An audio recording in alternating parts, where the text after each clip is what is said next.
Yo, Eddie, you brought something to my attention, bro. Off camera, we was talking about a little bit. You said Giannis, you really starting to believe that he really ain't got no bag, bro. What you said, he had 3 turnovers a game one game. I seen him turn the ball over the last game I watched.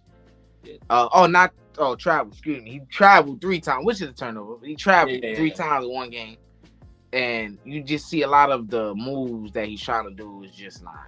It's not moving. The moves are not moving. Do you think he really got a bag, or does he not got a bag? What is it? Is it true what James Harden said? What is he running dunk man?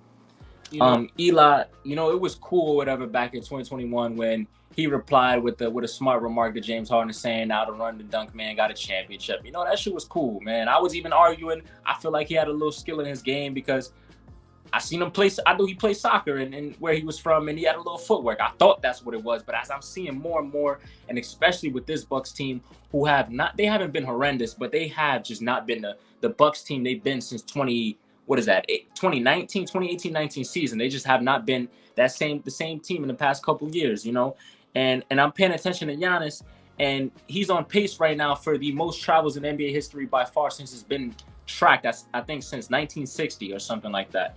He's on pace for 90 travels this year. I seen him get 3 in one game, like you said, and you've seen him get 1 the other night. I just feel like, and on top of him not being a very good dribbler, we already know he can't shoot the mid-range really well. He can't shoot the 3 really well. I just feel like he has no bag. I feel like he's bagless at this point.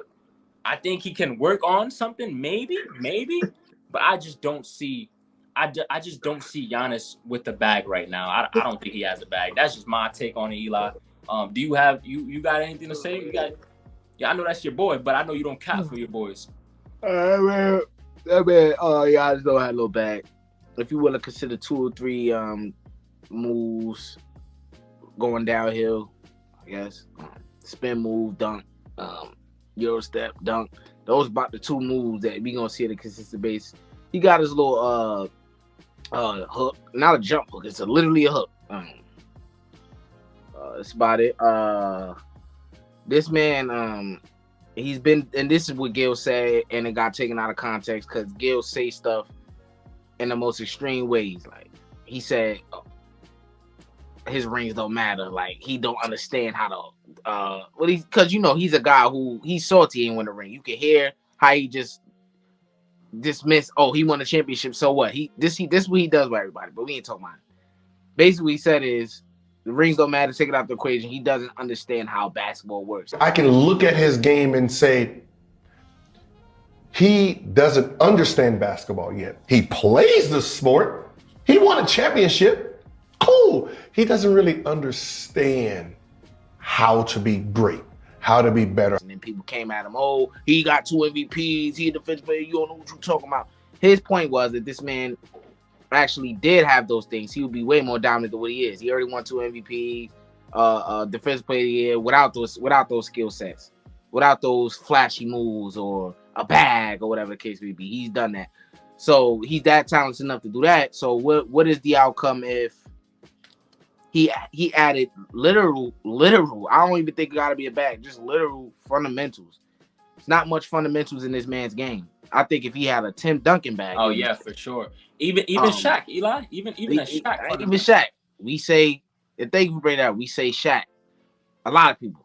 Oh, Shaq wasn't a skill guy. He was a power guy. He was bullying dudes. Shaq was very graceful for 300 plus pounds.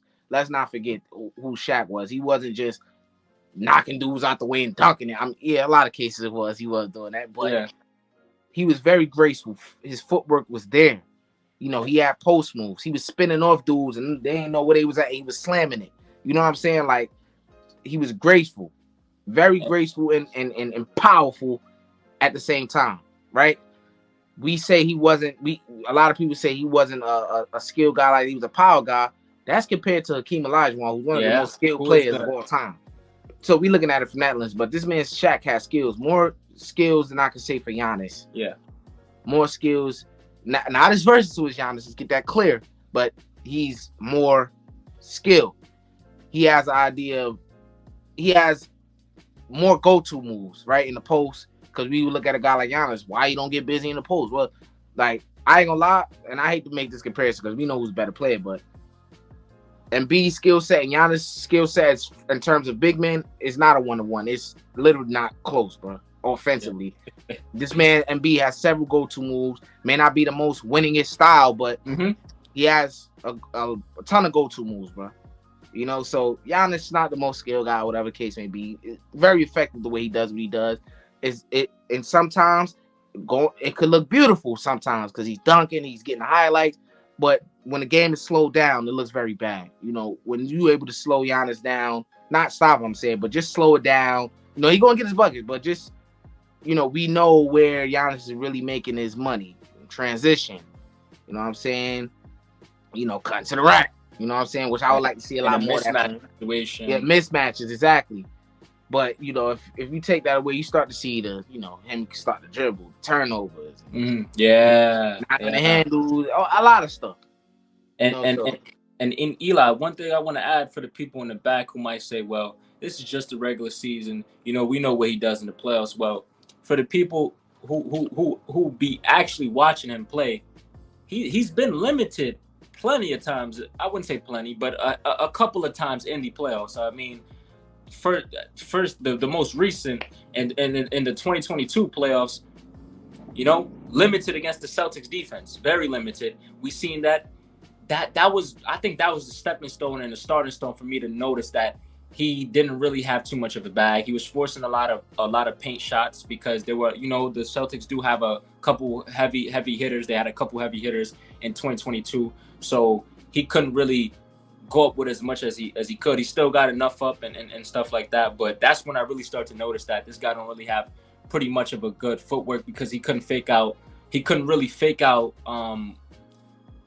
Al Horford or Robert Williams with his footwork. Like, he wasn't really catching them, you know? Like, when he got down there to the post, he really had to try to overpower them or get the foul to shoot from the free throw line. He couldn't really just use and again, I'm not comparing his footwork to Hakeem, but I'm saying of a move of what Hakeem does, like a move like what Hakeem does, or even a David Robinson, or even a Shaq.